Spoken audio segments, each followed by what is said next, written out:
a recent Friday protest in Gaza near the border fence with Israel.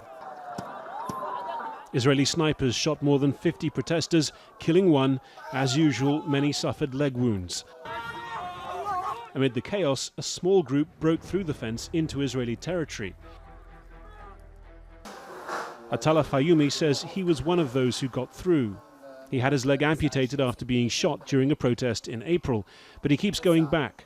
His family says he wants to die. He's even written notes to be published after his death.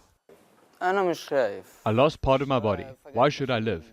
Either let me out of Gaza to get an artificial limb, or I'll keep going to the border. Al Jazeera filmed with ATALLA just after he was injured, following him through surgery. He was defiant then, but his family soon noticed changes in his behavior. His mother says he became demanding and prone to outbursts of temper at home, but it's worse, she says, when he goes out. I used to be a normal mother. Now I live in fear. As soon as he leaves the house, I start getting anxious. I keep trying to convince him not to go to the border, but he doesn't listen. Gaza's health ministry says at least 5,000 Palestinians have been injured by Israeli gunfire since the start of the protests in March.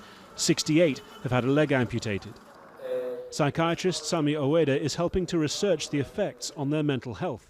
Severe traumatic experience, sometimes depression, and sometimes, unfortunately, if it won't be work on that, they will develop a kind of suicidal ideation or suicidal attempt. Though acute, this is but one factor among many in Gaza's broader mental health crisis. The World Health Organization talks of the huge effect on mental health of the Israeli blockade. The last 12 years have seen 3 wars, mounting joblessness, rising despair. The WHO has estimated that up to 20% of the population are likely to have serious mental health issues. And last year, the number of psychiatric patients visiting government-linked mental health clinics was up nearly 70% on the year before.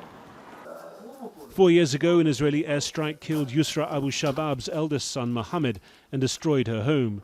Now, home is a pair of caravans not far from the border fence. She's disarmingly frank about the depths of the depression she experienced. I thought about committing suicide several times. I wanted to die rather than live such a difficult life, but because of my religious beliefs, I didn't go through with it. ATALLA FAYOUMI sees a counsellor 3 times a week. He says the sessions make him feel better, but still, he keeps going back to the border. Harry Fawcett, Al Jazeera, Gaza.